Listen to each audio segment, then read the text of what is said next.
Good morning. It's only 2 a.m. I don't know what is wrong with me, but I was sleeping perfectly fine. And all of a sudden, I woke up and I started coughing. But in my coughing, I legit was like, I don't know, I was gasping for air.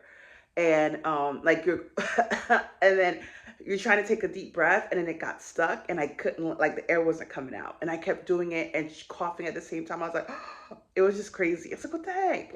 And so now that that woke me up, I said, let me come in and just drink some tea, right?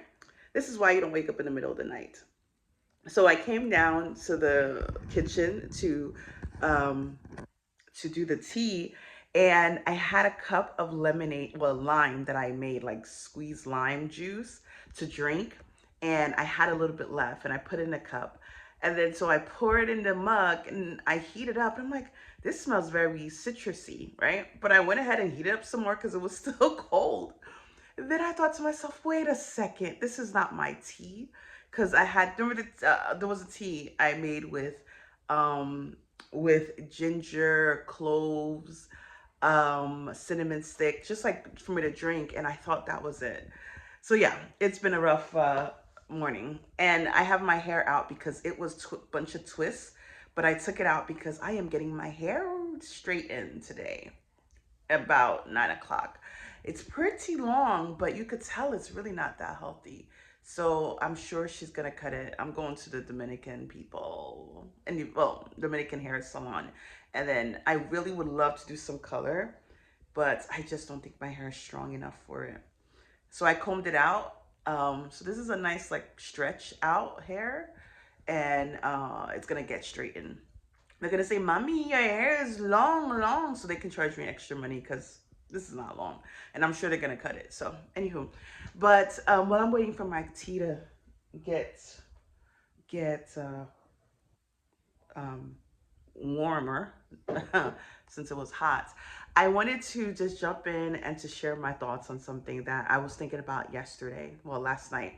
Um, the other day, I was I was on my YouTube and it just pulled up. There's this girl, I can't remember her name, but I'll share. I think she's fairly young, but she does a lot of Bible studies on finding spouses and things like that. And she did like a quick short video, and she mentioned that if you're really serious about finding your spouse, for you not to be like double-minded, and that we allow our fears, our circumstances, and different things to make us be wishy-washy about our having a spouse or wanting to find a husband. Um, so she was just sharing how, God doesn't like a double-minded person, and he's was not going to be able to answer your prayers and all these wonderful things. And actually commented and said, that's a really nice, she did it in a very pleasant way in which to kind of give people, not to be, if you want to have a spouse, for you to not be double-sided about it, pretty much. And she really did a really nice, quick job of getting people to be like, okay, pick a side, pick a side and stick with it, and stop being indecisive, right? And I was like, sometimes I personally am like, yeah, a spouse, a husband, but then it's like, ooh, my single life seems so peaceful, and without the hassle, without having to go through the hoops and bounds of finding or going through that relationship phase. Just, it's like you want to be guaranteed guaranteed happiness almost. So it's like you don't want to go through the fight. You don't want to go, not the fight itself, but like you don't want to go through the struggle of, okay, finding the person, one thing, then once you are with that person, spending your whole, I guess, time in life just trying to maintain it, right? So that was one of the things, I was thinking about. So I shared it with my cousins, and I'm like, I understand it's really not good if you really want to find a spouse, Like if you want it, you want it, but you know, having the single life and being convinced that the single life is for you, um, knowing that you said or using that as the excuse because you do not want to put in the work for you to have a husband. um that's pretty much me. That I wouldn't say pretty much me, but I mean I can understand that sentiment. And one of the things she said was that saying that there's no good guys out there. And that is, I wouldn't say that is true because I'm sure there are great guys, you know, and I've came across a few great guys during my dating phases. Um, and perhaps just things just did not work out the way planned. So it's just having to go through the ups and downs of the relationship, and then finding out that you still are not the match, or this is the right person for you. And or not getting, you could, you know, be thinking, okay, this is the person I want, but then the person really doesn't choose you, right? So there's so many things that have to be aligned, generally speaking, for it to really work out. And watching some of the not even watching, but you know how you watch one video and YouTube loves to recommend others to you, right? So um so where I was going with this, like, there's a lot of people who had great success, and I'm glad that they're sharing, you know, their stories and sharing, you know, the ways they went about it. But I don't think everybody's story is always going to be the same, you know. You're not going to find that perfect person that's like, not perfect person, but the one that really complements you, or you know, that really fits well with you and have a really great, good, happy, you know, life together. Some people experience a lot of tough struggles with finding a spouse or with relationship with men. And I could tell you straight from the group that I go with, that I've been to, because we break into female groups, right? A lot of females who are struggling are due to their relationship with men. So, I mean, not as much as somebody may want a spouse, you really need to consider like their relationship with men and how their experiences and how they see men more first than, you know, first and foremost. Because I think that's really going to be a really, that will speak volume of if this person can really be in a relationship with with another man. And for those who, like, you know, share the Bible and all those things, and it's weird how, I mean, it's not weird, but there's some really great stories about relationships in the Bible, and like how, you know, finding a mate, and how to, you know, just how to maintain a relationship. I mean, there's so many great examples, and the people who do the Bible studies, they do a great job. What I would like to see more of, though, is Bible studies towards men, encouraging them of how to find their female spouse, because I feel like everything is geared or towards females finding a husband, and it really should be the men finding the wife, right? Like the man who finds a wife finds a great thing. So I just don't know why so many YouTubers or people, influencers, like to share or preparing the females to be great wives or available wives, or, you know, prepare themselves for the wife duties in life. But I'm not seeing a lot of men or influencers, period, trying to really get the guys. And this is why I always feel like so iffy about just listening to things or being more discerning about the things that I listen to, because as a marketing person, I know that females are the ones that's going to feed into things. They really take things and really build themselves. But my concern is, like, if the females are building themselves, but the guys get to still kind of stay the same, you're always going to have that imbalance, or the, you know, like, that it's going to always be a struggle for females because they're overdoing themselves and proving themselves, getting themselves ready, or having opportunities to do so, and the men don't have the opportunities or lives or life examples for them to, sorry, like real life examples for them to do better for themselves as well. So that's my second part. Like, um, I can't be the only one improving or really looking or seeking to prepare myself for the wife, for the for the husband. The husband has to do the same so that we are coming as two whole individuals. So that is my second thought. What else did I wanted to share about this? And relationships are hard.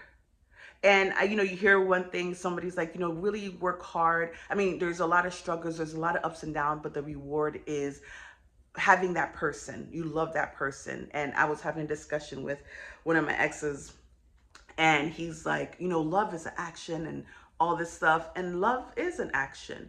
Um, but I think my, not struggle, but one of my things is like, I don't want to be going through because I love you so much that I have to struggle. I have to fight. I have to do, not, I guess, my selfish ways. Like, hey, I would love a nice, smooth, and easy love story or a love relationship, not one that's just set on constant struggle or fighting or inconsistency, or I just need it to be, in my mind, I would like it to be a little bit like, hey, I can handle this, I can manage this. And I know sometimes back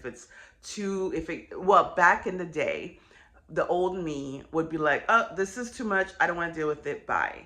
And that is something I know that am working towards, where it's just like, no, you're not going to let go that easily, but at the same time, you are going to respect yourself and who you are and what you need, and not prolong something that's just not working out.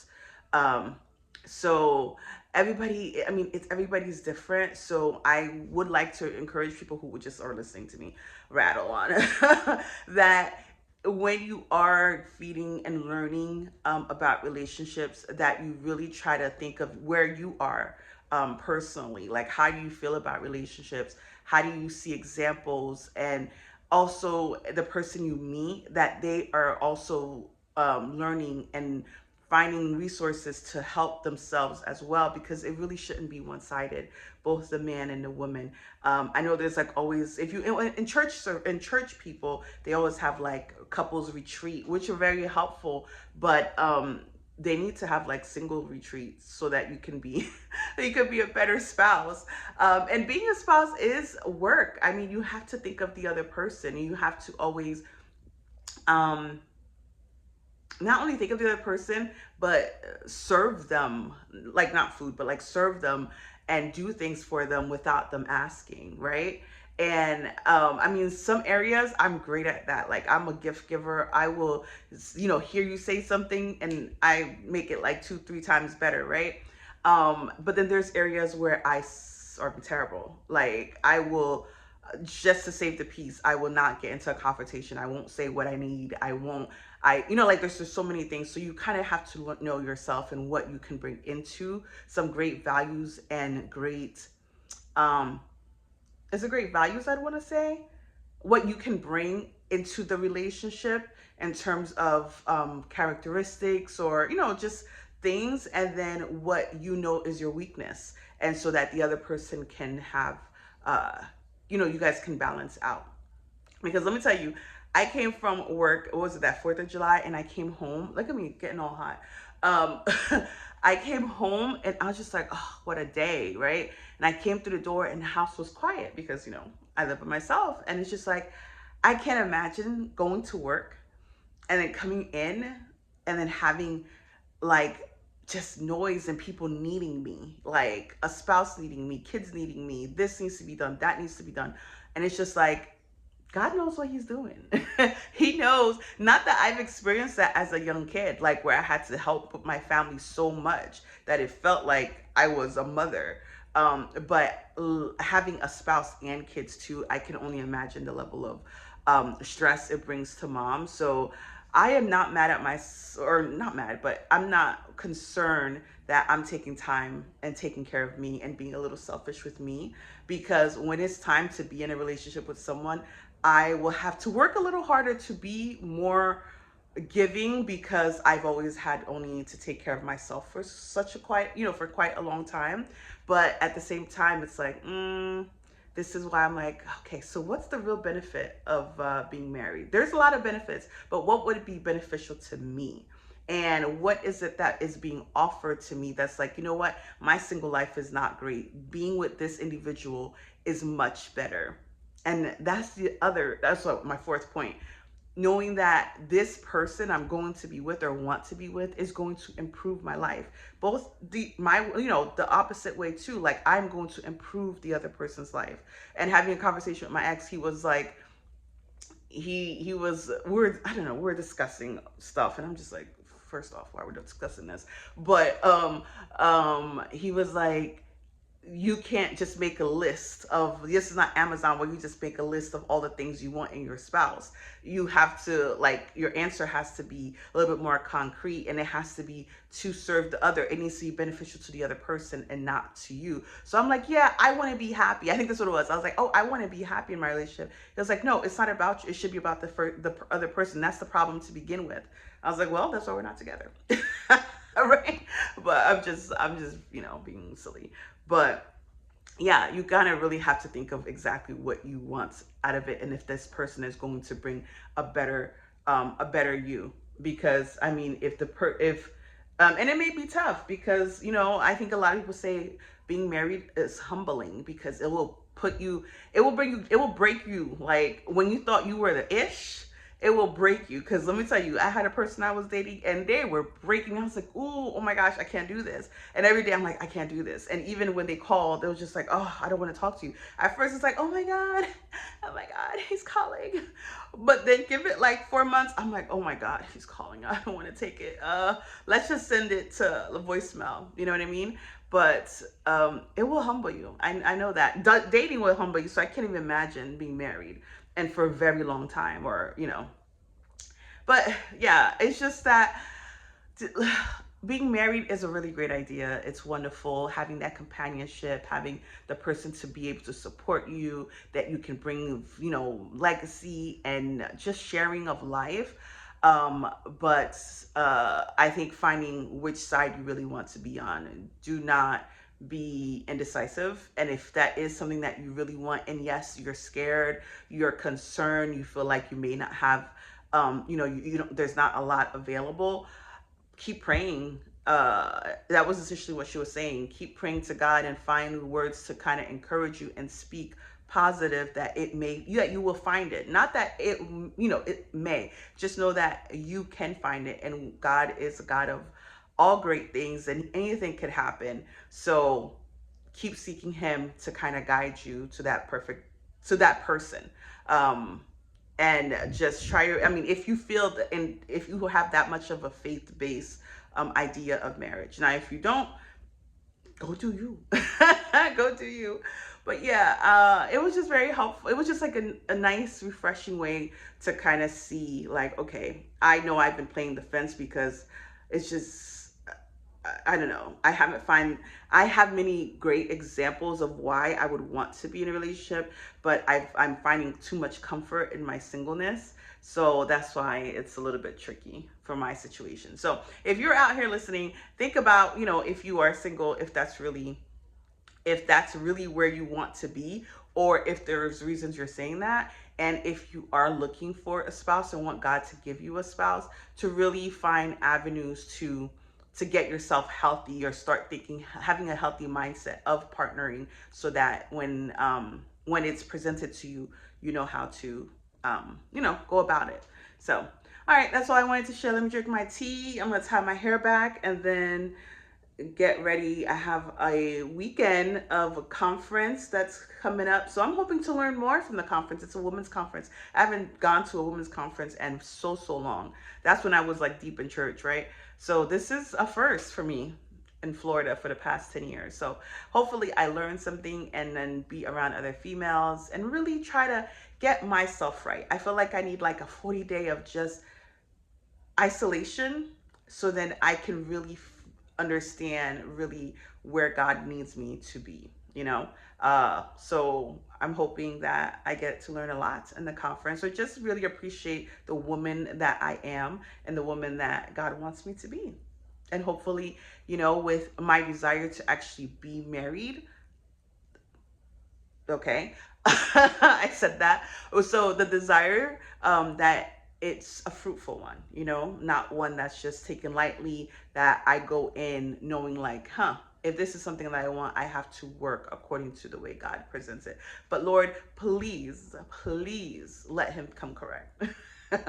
All right. Thanks for listening. Bye. Sorry for a long video, but I just wanted to share my thoughts so I can maybe, 5, 6 months down the line, I'm like, oh my gosh, I have a spouse. We'll see. Bye.